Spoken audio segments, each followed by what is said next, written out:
이사야서 14장 24절 한 구절만 통독해 드리겠습니다.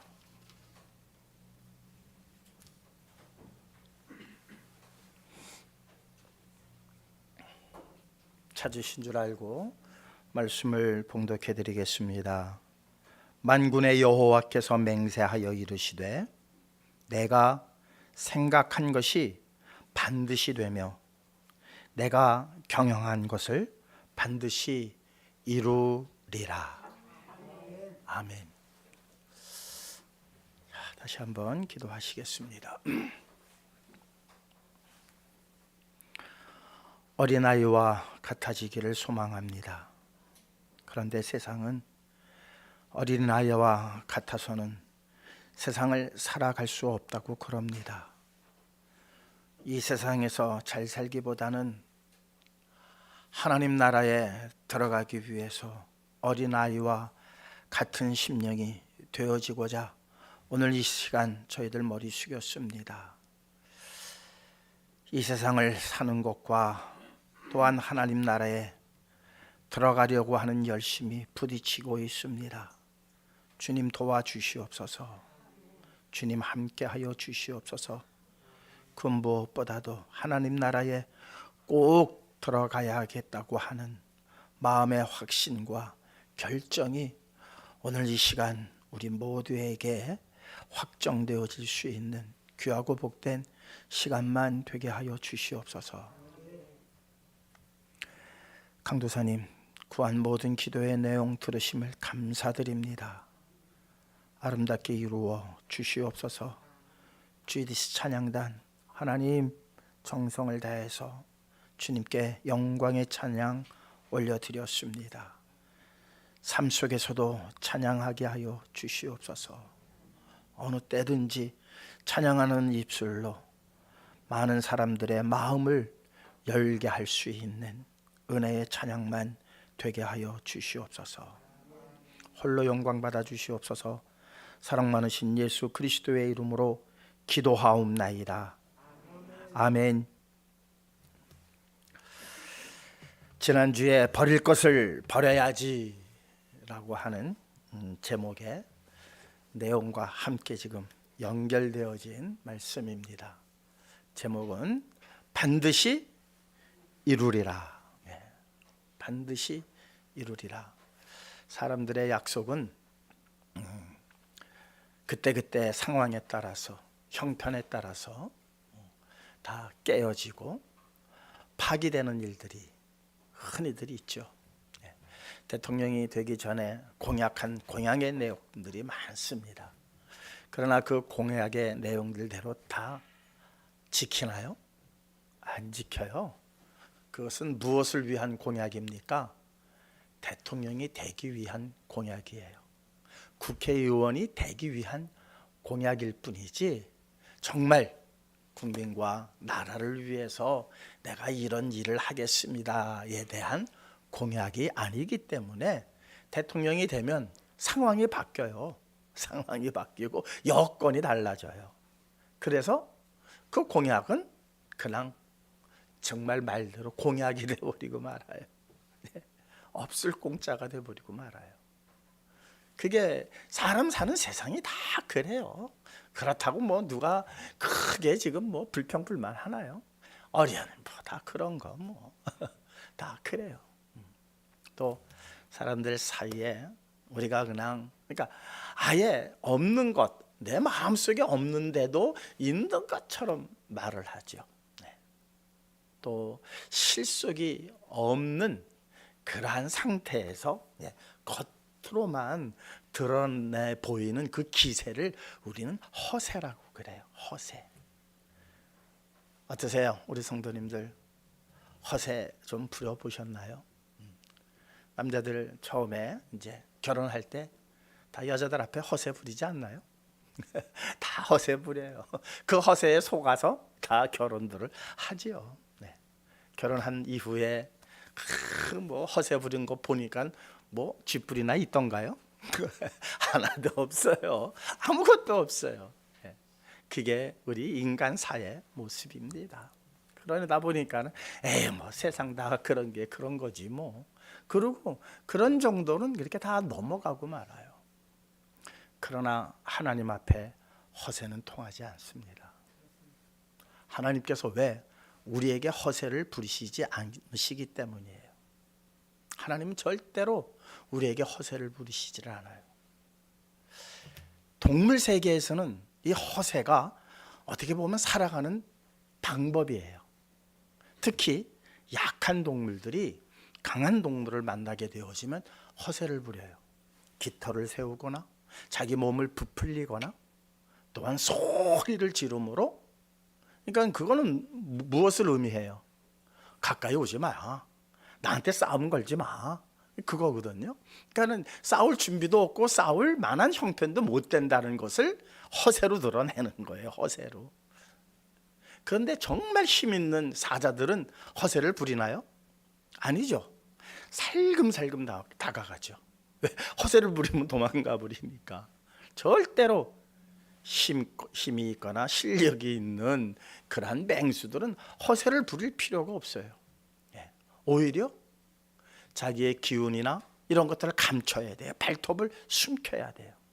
그런데 힘없는 사람, 약한 동물일수록 허세를 부리는 거예요. 어떻게 보니까 그러다 보니까 세상 살아가는 데에 있어서 허세라고 하는 것은 뭐 어떤 생존의 방식이기 때문에 그것을 가지고 나무랄 수가 없는 처지가 돼버린 거예요.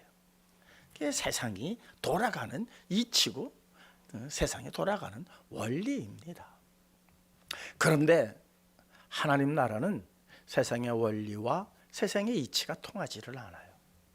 그래서 하나님은 허세를 절대로 부리지 않으세요.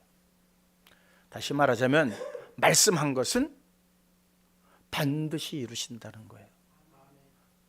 하나님께 어떤 손해가 된다 할지라도 그것은 이루시는 거예요. 그게 하나님 말씀이에요. 그래서 지난주에 우리가 창세기 1장의 말씀을 쭉 훑어봤죠. 말씀하시니 그대로 되니라, 명하시니 그대로 되니라. 이게 창세기 1장 전체의 내용이에요. 말씀하시니 되니라예요. 말씀하시니 되니라. 이 창세기 1장의 내용이었습니다. 자, 이제 세상을 창조하셨을 때의 일뿐만이 아니라 사람이 살아가는 이 세상 속에서도 하나님께서는 깊게 개입을 하셔서 우주 만물을 창조하신 것처럼 말씀하신 모든 것을 이루어 나아가십니다. 대표적 사건이 무엇이었느냐? 출애굽 당시에 출애굽을 한 이스라엘 백성들은 이제 노예에서 자유인이 되었다라고 하는 기쁨을 만끽하기도 전에 갑작스럽게 앞에 홍해가 탁 가로막히고 말았어요.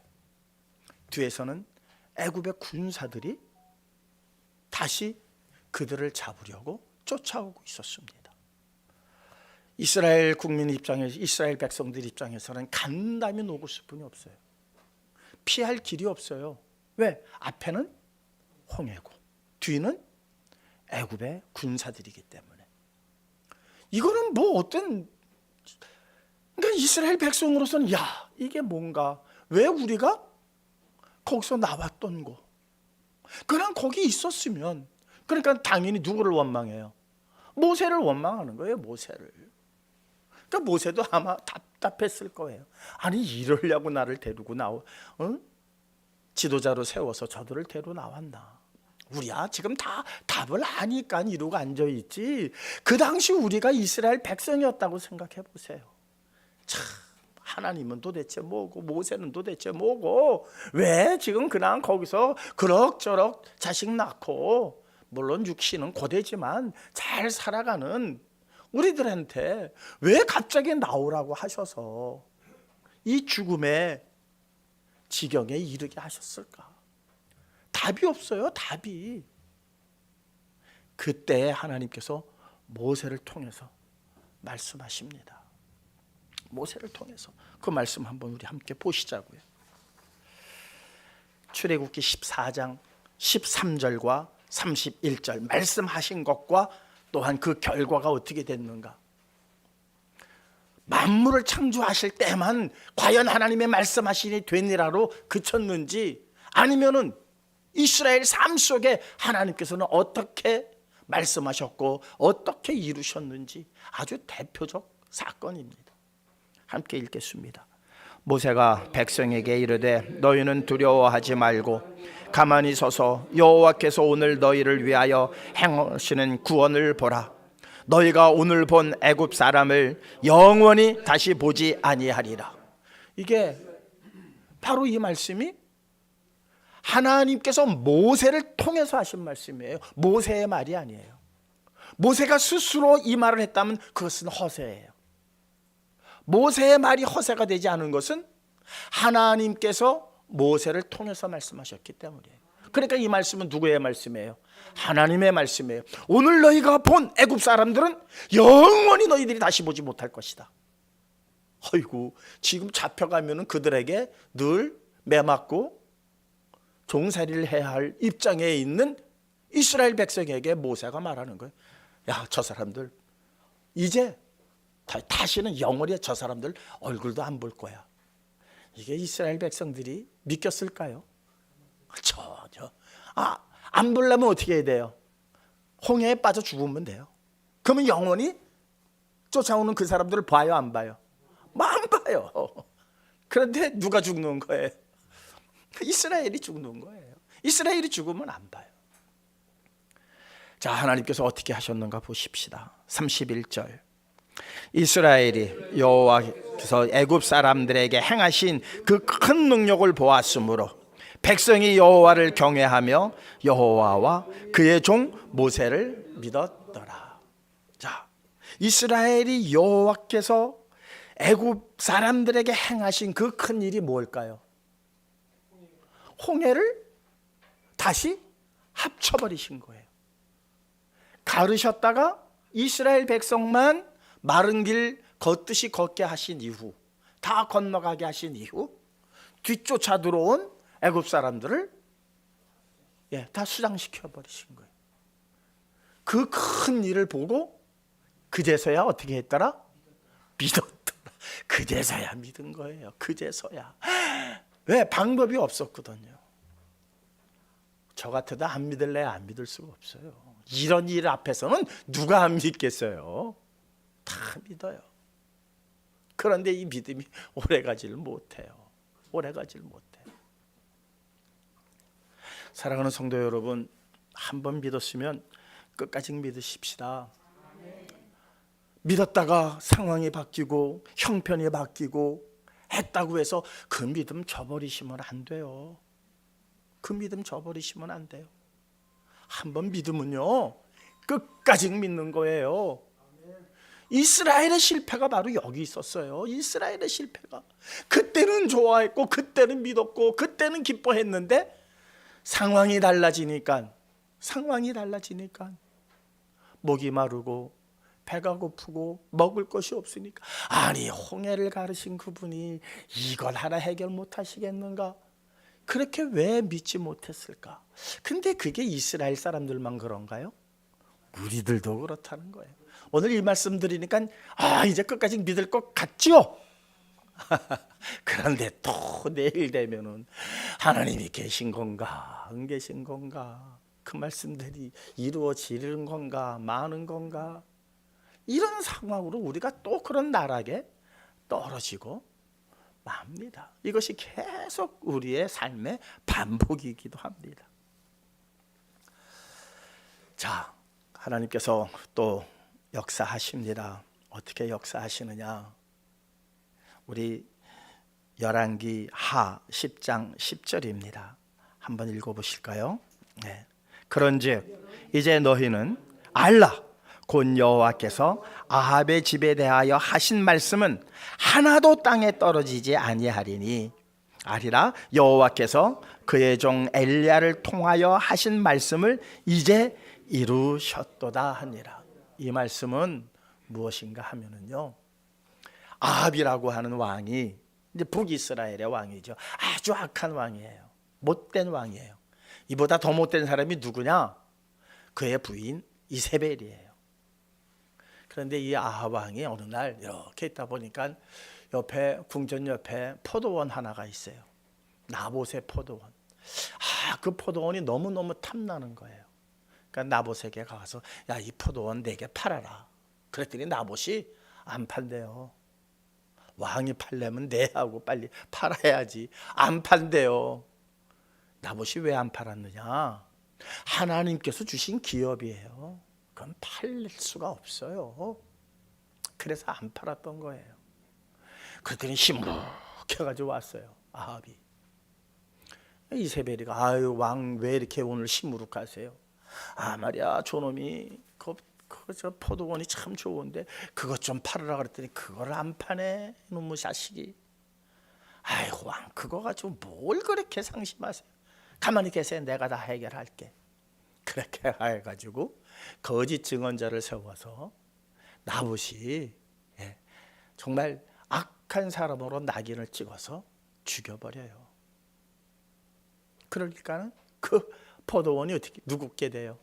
그냥 아합게 돼버려요. 이세벨이 가서 얘기를 해요. 이제 그 사람 죽었으니까 내가 죽였으니까 그 포도원 당신 걸로 가지세요. 그랬더니 입이 천장까지 찢어지고 맙니다. 그때 엘리야가 와서 하는 말이에요. 여호와께 악을 행했으니 그러면서 예언한 말이 있어요. 당신은 어떻게 죽을 것이며 이세벨의 피는 개들이 핥을 것이고 당신들의 자녀, 당신에게 속한 자녀들은 새의 먹이가 될 것입니다. 딱 예언하고 엘리야가 가버려요. 그런데도 에이구 엘리야 쟤 항상 그러는 데인데 뭐 아주 과하나 까딱을 하네요. 그러고 나서 뭐를 저지르느냐? 근데 또 남유다 왕 여호사밧하고 또 친해요. 여호사밧하고 친해졌어요. 여호사밧이 왔어요. 저 그 길랏 라못이라고 하는 땅이 원래 우리 땅이었는데 저놈들이 와서 차지하고 있네. 아무것도 아니에요. 이제 사실 북이스라엘 혼자 가서 뺏어도 뺏을 수 있어요. 그만큼 군사력을 가지고 있었어요. 그런데 남유다 왕까지 가세를 했으니까는 더 신이 났던 거예요. 우리 둘이 가서 저거 좀 뺏으십시다. 그랬더니 여호사밧이 또 그걸 응해요. 그렇게 가십시다. 근데 가기 전에 좀 한번 그래도 선지자들한테 좀 물어봐야 되지 않을까요?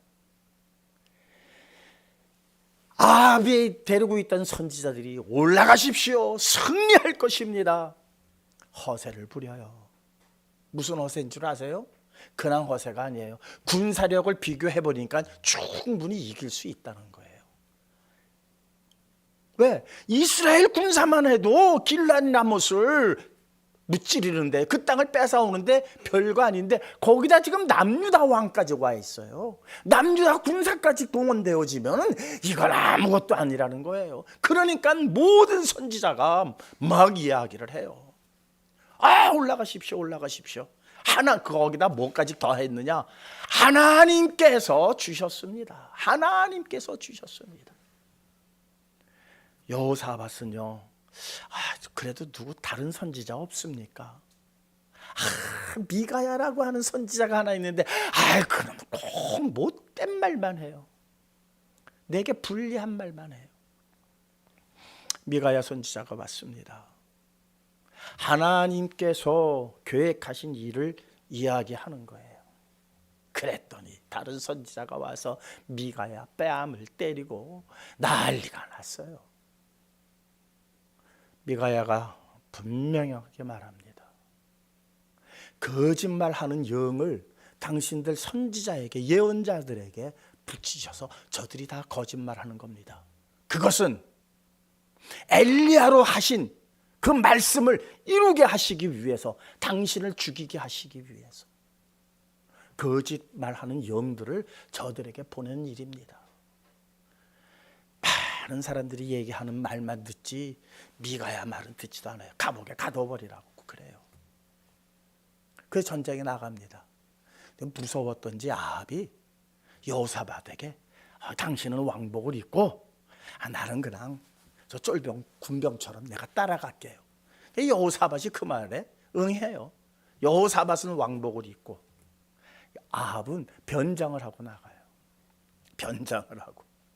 그랬더니 길앗 사람들이 딱 전쟁을 하면서 왕만 죽여라, 왕만 죽여라. 다른 거 볼 것도 없다. 왜? 군사력을 비교하니까는 정면전을 하면은 져요. 그러니까 그쪽에서는 계략을 세운 거예요. 왕만 죽이면 된다. 왕만 죽이면 된다. 그쪽의 계략은 소수 가지고 왕만 죽이자, 아합을 죽이자 이렇게 된 거예요. 그런데 왕복을 누가 입고 있어요? 여호사밧이 입고 있어요. 여호사밧만 쫓아가니까 여호사밧이 야, 나 아니야. 얼마나 창피해요. 나 아니야.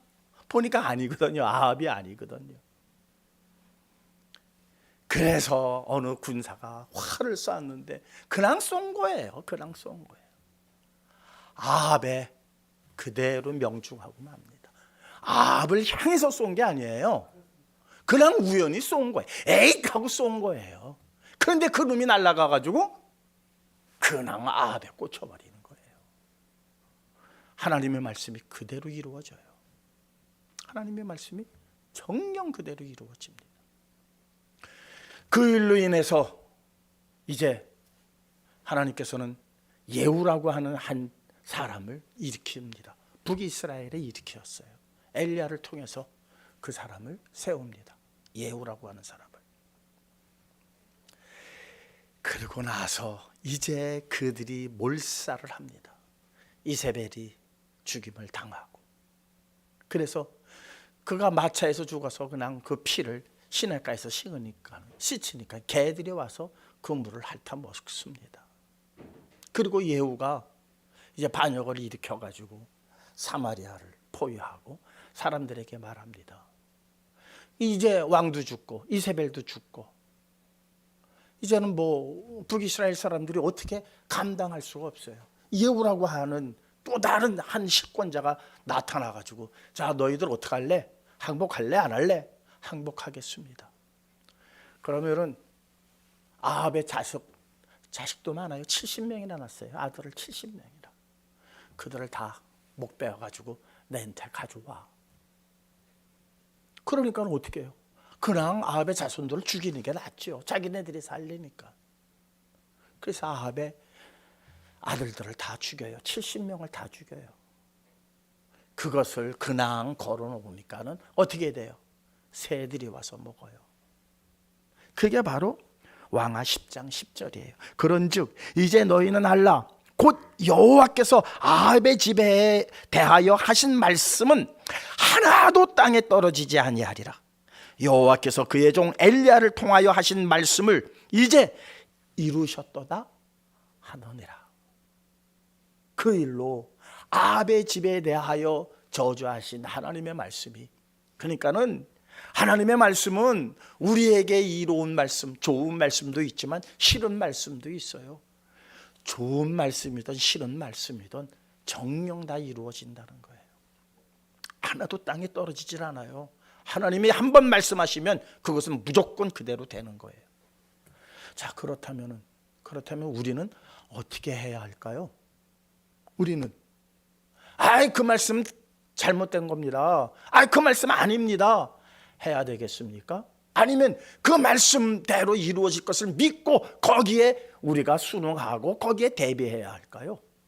하나님 그건 안 됩니다. 우리 이길 수 있어요. 저 길앗 라모 사람들 저거 몇 명 되지도 않아요. 저거.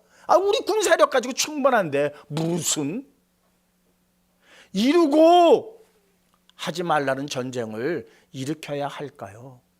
아니면 하나님의 말씀이 그대로 이루어짐을 깨닫고 하나님 앞에 무릎 꿇고 순종하는, 이길 수 있는 것이지만 그 싸움을 중지해야 하는 것이 옳을까요? 뭐가 옳은 걸까요? 오늘 우리가 함께 생각해야 할 말씀은 바로 여기에 있다는 거예요. 이길 수 있고 우리에게 좋은 조건이고 우리에게 유익한 것이라 할지라도 하나님께서 아니다 라고 하셨으면 그것은 아닌 거예요. 절대 아닌 거예요. 그런데 우리가 보기에는 불리하고 우리가 보기에는 이거 뭐 마땅하지도 않고 내키지도 않은데 하나님께서 그거다 그러면 어떻게 해야 돼요? 순종해야 되는 거예요. 왜? 하나님의 말씀은 반드시 이루어지기 때문이에요. 내 마음에 들고 안 들고가 문제가 아니에요. 내가 좋고 싫고의 문제가 아니라고요. 무엇의 문제예요? 하나님이 어떻게 말씀하셨느냐가 문제지. 내가 좋고 싫고가 어디 있어요? 내가 옳고 그르고가 어디 있냐고요. 오늘 본문의 말씀 잠깐만 다시 한번 보시겠습니다. 만군의 여호와께서 맹세하여 이르시되 내가 생각한 것이 반드시 되며 내가 경영한 것을 반드시 이루리라 그러셨어요. 이 말씀의 배경은 바로 히스기야 왕 때예요. 북이스라엘이 이제 아수르에 멸망을 했어요. 멸망한 이후에요. 그래서 아직은 아수르가 강대국이에요. 강대국이 아직 바벨론이라고 하는 나라는 시작도 안 됐어요. 그 기세는 오직 지금 아수르가 패권국이에요. 지금으로 말하자면 미국과 같아요. 전 세계의 모든 질서를 미국이 마음만 먹으면 뭐 다 하는 것처럼 보여지는 이 당시의 패권국이 아수르예요. 아수르가요 이제 북이스라엘을 다 점령한 이후에 남유다를 점령하기 위해서 삥 둘러쌌어요. 도저히 이길 수가 없어요. 그래서 성문을 꼭꼭 닫아놨어요. 그랬더니 그 아수르의 랍사게라고 하는 이름도 참 얍삽해요. 랍사게라고 하는 놈이 와가지고 히브리 말로 막 성문 밖에서 소리 지르는 거예요. 야 이놈들아, 너희들은 이제 히스기야 말 듣지도 마라. 이제 좀 있으면 너희들은 네가 싼 똥 먹고 네가 싼 오줌 마셔야 할 상황이 된다. 이러면서 막 저주를 퍼부어요. 그랬더니 이 히스기야 밑에 있던 제사장이나 뭐 서기관들 뭐 그 중에서 지도자들이 가가지고 뭐라고 하는 줄 아세요? 랍사게한테 제발 아람어로 얘기하세요. 히브리 말로 하지 마세요. 우리 백성들이 들어요. 얼마나 비굴합니까? 그죠? 우리가 아람어를 들을 수 있으니까 제발 아람어로 얘기하세요. 그러니까 지금 상황이 어떻다는 걸 보여주는 거예요. 지금 이 내용은 아람어다 히브리어다가 중요한 게 아니라 상황이 어떠한 상황인가를 여실히 내주는 게 그들이 지도자라고 하는 사람들이 가서 랍사게한테 가서 제발 아람어로 얘기하세요. 우리가 다 알아들어요. 우리 백성들은 좀 알아듣지 못하게. 그랬더니 랍사게가 더 신이 나가지고 야 너희들만 들으라고 내가 왔는 줄 아느냐. 너희 백성들도 다 들어야 할 내용이다. 그러면서 더 크게 더 신이 나가지고 해요. 완전히 전세는 끝장이 난 전세예요. 끝장이 난 전세예요. 그때 하나님께서 이사야를 통해서 하신 말씀이에요. 이사야를 통해서. 다시 한번 보시겠습니다. 우리 함께 읽으실까요? 만군의 여호와께서 맹세하여 이르시되 내가 생각한 것이 반드시 되며 내가 경영한 것을 반드시 이루리라. 사람의 생각으로는 피할 길이 없어요. 이 전쟁에서는 무조건 져요. 왜? 아수르가 패권국이에요. 무기면에서나 인원의 문제에서나 전술적인 문제에서나 유다는 감당할 길이 없어요. 그러니까 성문을 꼭꼭 잠그고 발발발발발 떨고 있을 때예요. 그때 이사야가 가서 얘기한 거예요. 이사야가 걱정하지 마십시오. 저들 오늘 밤에 다 돌아갈 겁니다. 끝장날 그럴 기미가 전혀 안 보이는데 그때에 이사야를 통해서 아직 생성되지도 않은 바벨론에 대해서 예언을 하시고 아수르에 대해서 예언하신 거예요. 바벨론, 아수르보다 더 강한 나라가 하나 설 것인데 그 나라로 말미암아 우리나라가 패망할 겁니다. 그러니 아수르는 걱정하지 마시고 잘 들어보세요. 지금 눈앞에 유업이 되고 있는 이 아수르에 대해서는 당신들 걱정하지 마라. 저들 오늘 밤에 어떻게 된다? 물러간다. 그럴 기미는 전혀 없는데 지금 이사야는 자신 있게 얘기하는 거예요. 누구의 말씀이니까? 하나님의 말씀이니까 자신 있게 얘기하는 거예요. 저들은 물러간다. 그런데 문제는 바벨론이 문제다. 바벨론이. 그러면 너희는 어떻게 하라? 포로로 끌려가라. 그때는 포로로 끌려가라. 처음부터 포로로, 바벨론의 포로로 끌려가라고 한 게 아니에요. 보여주시는 거예요. 아수르가 오늘 물러간다. 그것을 보면 하나님의 말씀은 반드시 이루어지는 것이고 내가 하는 말이야. 누구의 말이다? 하나님의 말이다. 하나님은 나를 통해서 하신 말씀이다. 그러니 아수르가 물러가는 것을 보면 바벨론이라고 하는 나라가 등장을 해서 우리를 포로로 끌고 갈 것이다. 그러면 우리는 다 포로로 끌려가야 된다. 그게 하나님의 계획이다. 그러나 그것으로 끝나는 게 아니다. 바벨론이 멸망할 것이다. 그때 포로로 끌려갔던 너희들이 돌아와서 다시 성읍을 세우고 성전을 세우고 회복해 하시는 놀라운 일들이 있으니 이것은 이미 선포된 것이고 하나님께서 경영하신 것이고 하나님께서 계획하신 일이니 이 일을 달지 말라. 바로 아수르가 멸망할 것을 너희들이 보면 도저히 멸망할 것 같지 않은 저 아수르가 멸망하는 것을 너희가 보게 되면 바벨론이라고 하는 나라가 일어나겠구나. 믿어야 돼요? 안 믿어야 돼요? 믿어야 되죠. 그래서 바벨론이 우리를 포로로 잡혀갈 때에 어떻게 하라? 끌려가라. 그냥 끌려가라. 그게 하나님의 경영이고 하나님의 계획이다. 자, 유다 입장에서는 마음에 들어요? 안 들어요? 안 들어요. 그게 포로로 끌려가라니. 그 만군의 여호와께서 우리 승리하게 하신다는 거짓 선지자들이 선동이 더 마음에 들잖아요. 그들의 말이 더 솔깃하지 않아요? 우리 같으면 안 그래요? 이 일본이라고 하는 놈들이 다시 우리를 침략한다고 그러면 좋아하겠어요? 근데 선지자가 하나님께서 선지자를 통해서 일본에 끌려가라 그러면 끌려갈 사람 누가 있냐고요? 없어요. 그런데 거짓 선지자가 우리가 이겨, 저거 아무것도 아니야, 그러면 그 말이 더 좋게 안 들리겠어요? 여기서 분명한 것, 좋고 싫고 옳고 그르고의 문제가 아니라 누가 말씀하셨느냐가 문제예요. 누가 말씀하셨느냐. 하나님이 말씀하신 것이라면 내가 싫어도 내 마음에 안 들어도 억울해도 어떻게 해야 돼요? 순종해야 돼요. 이게 신앙이에요. 그 일 때문에 우리가 여기 모인 거예요. 그 일 그렇게 할 수 있게 해달라고 우리가 지금 예배를 드리는 거란 말이에요. 다른 욕심을 갖고 예배를 드리면은 그거는 우상 숭배와 같은 거예요. 하나님의 말씀에 순종하겠다고 우리가 결단하고 다짐하는 것이 온전한 산제사 아닐까요? 그래서 예수님께서는 뭐라고 말씀하셨는 줄 아세요?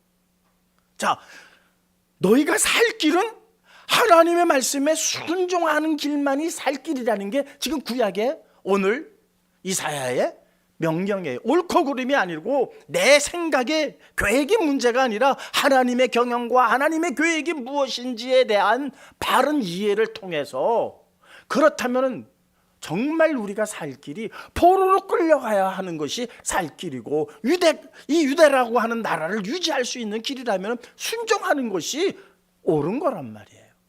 그런데 그것들을 못해요. 그래서 예수님께서 뭐라고 말씀하세요? 예수님께서 하신 말씀이 하나가 있어요. 순종하는 것이 영생이다. 순종하는 것이 무엇이다? 영생이다. 요한복음 15장 20절입니다. 함께 읽겠습니다. 나는 그의 명령이 영생인 줄 아노라. 그러므로 내가 이르는 것은 내 아버지께서 내게 말씀하신 그대로니라 하시니라. 나는 그의 명령이, 하나님의 명령이 무엇이다? 영생이라는 거예요. 너 죽어 하더라도 그게 뭐다? 영생이라는 거예요. 그의 명령은 영생이에요. 왜? 그분이 하신 대로, 그분이 명하신 대로 모든 것이 이루어지기 때문에 거기에 우리의 생각이 개입할 틈이 없어요. 그렇다면 그분의 명령이 영생이라는 것을 우리가 알았을 때에 예수님께서 하신 말씀이에요. 야, 이게 영생이야. 내가 영생하려면 영생을 아예 그냥 네 양식으로 삼어. 뭘로 삼어? 내가 영생을 먹으면 너는 영생하는 거야. 불로 쳐먹는다고 해서 안 먹는 게 아니라 뭘 먹어야 돼? 영생을 양식으로 삼어. 영생을 양식으로 삼어. 요한복음 4장 34절입니다. 함께 읽겠습니다. 예수께서 이르시되 나의 양식은 나를 보내신 이의 뜻을 행하며 그의 일을 온전히 이루는 이것이니라. 예수께서 이르시되 나의 양식은, 내가 먹는 양식이 있어. 제자들이 이거 누가 뭐 갖다 드렸나? 내게는 양식이 있다 이놈들아. 누가 갖다 드렸지? 내 양식은 무엇이다? 네. 아버지께서 내게 하신 그 말씀을 이루는 게 내게는 양식이야. 그래서 그 사마리아 우물가에 가신 거예요. 거기 갔을 때 양식이 없어서 제자들은 양식을 구하러 갔지만 예수님께서는 당신의 말씀을, 하나님의 말씀을 이루시는 것으로서 양식을 삼았기 때문에 육신의 배고픔 같은 거는 문제도 안 됐다는 거예요. 그러시면서 우리에게 하시는 말씀이에요. 그러시면서 당신이 하나님의 말씀을 양식으로 삼았기 때문에 그 말씀이 양식이 되어서 그분은 십자가에 못 박혀 달려 돌아가셨어요. 그러나 하나님이 뭐라고 그러세요? 사흘 만에 반드시 네가 부활하리라. 살리라. 그래서 하나님의 말씀을 양식 삼아서 그분은 십자가에 달려 돌아가신 거예요. 거부하지 않으신 거예요. 그러시면서 우리에게 하셨습니다. 말씀을 하셨습니다. 마태복음 4장 4절입니다. 여호와께서 대답하여 이르시되, 예수께서 대답하여 이르시되 기록되었으되 사람이 떡으로만 살 것이 아니요 하나님의 입으로부터 나오는 모든 말씀으로 살 것이라 하였느니라 하셨으니.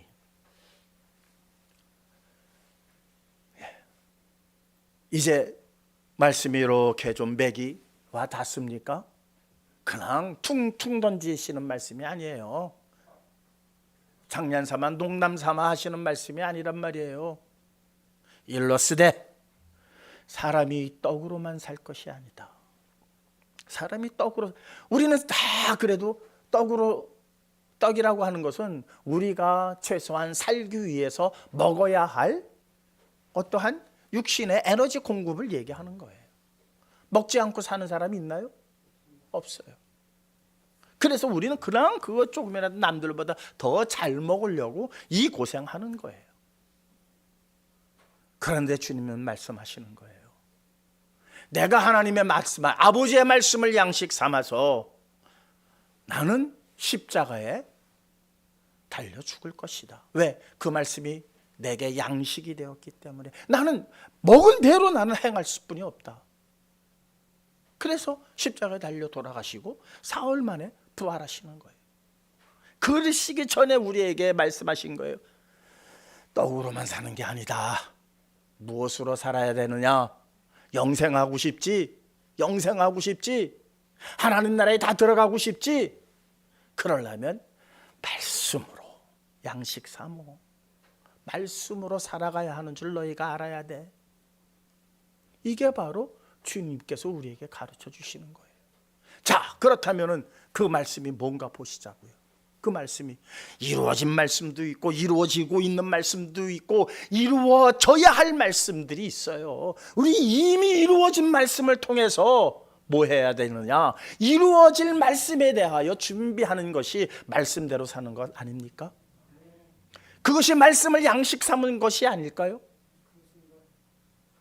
하나님께서 말씀하셨습니다. 이사야서 30장 26절을 통해서 말씀하셨습니다. 함께 읽겠습니다. 여호와께서 자기 백성의 상처를 싸매시며 그들의 맞은 자리를 고치시는 날에는 달빛은 햇빛 같겠고 햇빛은 7배가 되어 7날의 빛과 같으리라. 뭔가 우주의 변화가 일어난다는 거예요. 물론 이 말씀은 액면 그대로 별이 해가 될 것이고 태양이 7배나 뜨거워질 것이라고 하는 문자적 해석을 그대로 받아들일 것이냐 아니냐라고 하는 논란의 여지가 있어요. 그렇다 치더라도 그 논란은 있다 하더라도 어쨌든 이런 상황은 온다는 거예요. 이런 상황은 온다는 거예요. 그러면은 우리는 그 날들을 준비해야 하지 않을까요? 좋은 말씀이에요. 햇빛이 7배가 돼요. 7날의 빛과 같으리라. 지금 우리 성도님들도 몸이 아프신 분들이 많은데 참 이 날이 오면 그 모든 병들이 다 물러간다라고 해석하는 신학자들도 있습니다. 그렇게 보면 너무너무 좋지요. 그러나 이것이 심판에 관한 말씀이라면은 두려운 말씀이에요. 두려운 말씀이에요. 두 가지가 지금 공존하고 있어요. 이사야서 30장 26절의 말씀은 정말 인간의 의학이 잘 발달돼 가지고 지금 무슨 암세포 죽이는 집채만한 빌딩만한 기계가 이제 들어왔다고 그래요. 그러면은 아주 암세포만 죽인대요. 그놈은 아주 그러한 그게 이제 달빛은 햇빛 같겠고 햇빛은 7배가 되어 7날의 빛과 같다. 그래 가서 모든 암세포 다 죽이면 우리가 영원히 사나요? 그것도 아니잖아요. 어쨌든 의술의 발달이 있을 것이다. 우리가 모르는 어떠한 그 광선이 치료의 광선이 치유의 광선이 있을 것이다. 희망적인 말씀이기도 하지만 제대로 대비하지 아니하면 심판의 말씀이기도 하다는 사실입니다. 심판의 말씀으로 보는 것이 제가 이사야서 34장 4절의 말씀에 근거한 것입니다. 함께 읽겠습니다. 하늘의 만상이 사라지고 하늘들이 두루마리 같이 말리되 그 만상이 쇠자나미 포도나무 잎이 마름 같고 무화과 잎이 마름 같으리라. 뭐가? 하늘이 상상이 돼요? 성도님들, 하늘이 두루마리처럼 말린다는 게 상상이나 되나요? 안 돼요. 내가 상상이 안 된다고 안 이루어지나요? 이루어진단 말이에요. 아수르가 물러갈 것이라고 아무도 상상 안 했어요. 그래서 그들에게 가가지고 제발 아람어로 얘기해 주세요. 그러고 빌었단 말이에요. 그런데 그날 밤에 다 물러갔어요. 물러갈 정도가 아니라 자중질환이 일어나가지고 난리가 났어요. 아수르가 그걸로 그냥 무너져 버려요. 아수르가. 어느 인간이 생각을 해냈겠어요? 어느 인간이 그런 계획을 꾸몄겠어요? 하나님께서 계획하셨으니까 그것은 그대로 된 거예요. 아무도 상상할 수 없는 일이 일어났어요. 바벨론이라고 하는 나라는 생기지도 않았어요. 그런데 그 나라가 갑자기 부강해지더니 그냥 싹 유대인들을 다 포로로 끌고 가버리고 말았어요. 그리고 말씀하신 대로 어떻게 했어요? 고레스 왕 때에 또 보내주시잖아요. 이루어졌어요? 안 이루어졌어요? 이사야가 예언한 거예요. 이사야가. 그 이사야가 오늘 또 예언하는 거예요. 우리에게 하늘이 두루마리처럼 말릴 거요. 하늘이 두루마리처럼 말려. 상상이 안 돼요. 근데 이루어져요. 이거는 심판이에요. 심판을 얘기하시는 거예요. 그러면은 이 심판에 그냥 두루마리처럼 말려 들어갈 때 다 말려 들어가실 겁니까? 다 지옥 불구덩이에 다 들어갈 겁니까? 다 그렇게 되리라고 그러면 우리는 더 이상 할 말 없어요. 그런데 희망의 메시지가 있잖아요. 예수님께서 말씀하실 때 그의 말씀을 양식 삼으라. 그러면 그것이 무엇이다? 영생이다 그러셨어요. 그러니까 영생의 길이 반드시 있는 거예요. 온 세상이 두루마리처럼 말려서 그냥 지옥 불구덩이에 쏟아져 들어간다 할지라도, 빨대기에 그냥 쏟아져 들어가듯이 들어간다 할지라도 거기서 무엇 할 자가 있다? 영생할 자가 있는데, 그것은 누구다? 하나님의 말씀에 순종하는 자다. 왜 순종을 하느냐? 말씀하신 대로 반드시 이루어지는 것을 아는 자만이 순종하지 않을까요? 그렇지 않으면 순종할 길이 없어요. 왜? 상상이 안 되는데. 상상이 안 돼요. 상상이 안 되는 일에 순종할 수 있는 유일한 길은 하나님이 말씀하신 대로 이루어집니다라고 믿는 자만이 순종할 수 있습니다. 아들을 믿는 자 무엇하리라? 영생하리라. 그것이 하나님의 말씀입니다. 아들을 믿는 자 반드시 영생하리라. 그 영생에 다 참여하시는 저와 여러분들 되시기를 주님의 이름으로 축원합니다. 주신 바의 말씀 마음 신비에 새기시면서 정말 하나님의 말씀은 반드시 이루어집니다. 그 말씀을 양식 삼아 살아갈 수 있는 우리가 되게 해달라고 간절히 합심해서 기도하는 시간 잠시만 갖도록 하겠습니다. 하나님 아버지 감사합니다. 정말 감사합니다. 하나님의 말씀은 반드시 이루어집니다. 반드시 이루어지는 그 말씀, 어느 누구도 아무도 거역할 수 없습니다. 바꿀 수 없습니다. 하나님께서 하시는 일이기 때문입니다. 우리가 살 길은 보내신 그의 아들을 믿는 길뿐이 없습니다. 그 아들을 영접하는 일뿐이 없습니다. 그 아들께서 하신 말씀대로 순종하며 살아가는 일만이 우리가 영생하는 길임을 오늘 말씀을 통해서 저희들 다시 한번 확인했습니다. 어린아이와 같이 이 말씀을 그대로 받아들이는 저희들 되게 하여 주시옵소서. 이런저런 육신의 생각으로 인해서 이 말씀이 걸려지지 않게 하시고 오직 어린아이와 같은 마음으로 이 모든 말씀들을 순수하게 받아들여 아버지 하나님의 말씀을 양식 삼아 나아갈 수 있는 믿음의 종들 되게 하시고 당신의 귀한 백성들만 되게 하시며 우리 모두가 되게 하여 주시옵소서. 사랑 많으신 예수 그리스도의 이름으로 기도하옵나이다. 아멘. 찬송가 175장입니다.